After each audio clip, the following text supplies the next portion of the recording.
शीर्षक एक मेहनती किसान की संघर्ष और सफलता की पूरी कहानी। अध्याय 1।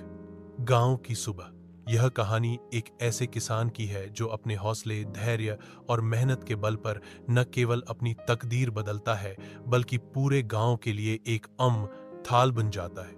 अहमद एक छोटे से गांव नूरपुर में रहता था। गांव की सुबह बहुत खूबसूरत होती थी। सूरज की पहली किरण जब दरख्तों की चोटियों पर पड़ती तो ऐसा लगता जैसे कुदरत खुद जमीन पर उतर आई हो। अहमद हरदन फजर की अजान के साथ जागता, वुजू करता, नमाज पढ़ता और फिर खेत की तरफ निकल जाता। बाब 2। अहमद की जिंदगी बहुत सादा थी। उसके पास न ज्यादा जमीन थी, न ही कोई बड़ी मशीनरी। उसके खेत में बस और एक कुदाल, एक हल, कुछ बीज और बहुत सारा साहस था। वह दिन भर मेहनत करता, खेत में हल चलाता, पौधों को पानी देता और हर समय अपनी जमीन से जुड़ा रहता। उसकी पत्नी जैनब भी एक बहादुर औरत थी जो घर संभालती और अहमद का हौसला बढ़ाती। अध्याय 3।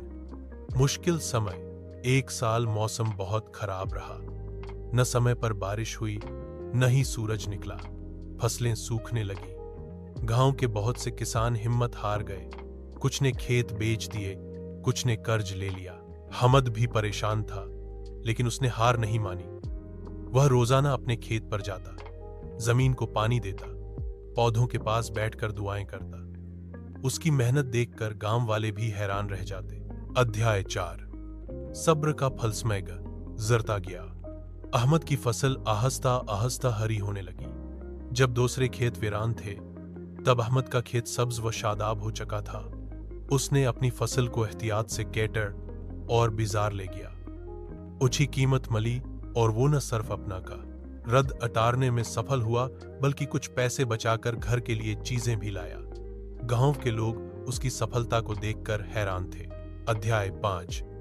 दूसरों की मदद। अहमद ने अपनी सफलता को सिर्फ अपनी जात तक सीमित नहीं रखा। उसने दूसरों की मदद शुरू की। जो किसान जमीन बेच चुके थे, उनके साथ जमीन काश्त करने लगा। जो कर्ज में डूबे थे, उनके साथ मिलकर मेहनत की। उसने गांव में एक छोटा सा प्रशिक्षण केंद्र बनाया, जहां वह दूसरे किसानों को फसल उगाने, पानी के सही इस्तेमाल और आधुनिक तरीकों से काम सिखाता है। बाब 6। कुदरत की मेहरबानी। अगले साल बारिशें वक्त पर हुईं और अहमद के साथ साथ पूरे गांव की फसलें अच्छी हुईं। गांव में खुशी की लहर दौड़ गई। सबने मिलकर जश्न मनाया और अहमद को इसका असली निर्माता माना। अब नूरपुर वह गांव था जहां के किसान कामयाब, मेहनती और बाशूर थे। अध्याय 7। अहमद की पहचान। वक्त के साथ अहमद की शोहरत दूर दूर तक फैली। जरा कृषि विभाग ने उसे सम्मानित किया। वह दूसरे गांव में जाकर किसानों को प्रशिक्षण देता, उन्हें प्रोत्साहित करता। वह हमेशा यही कहता, भूमि मां है, यदि इससे प्यार करोगे तो यह तुम्हें कभी निराश नहीं करेगी। अध्याय 8।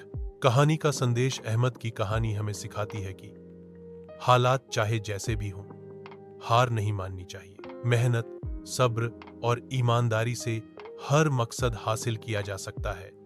दूसरों की मदद करने से खुशी बढ़ती है। यह कहानी सिर्फ एक किसान की नहीं, बल्कि हर उस इंसान की है जो अपनी मेहनत से अपनी दुनिया बदलने का हौसला रखता है।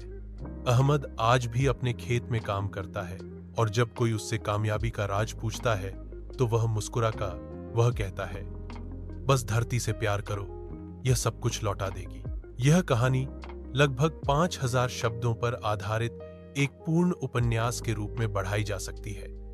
यदि आप चाहते हैं कि मैं और अध्याय जोड़ूं, पात्रों की गहराई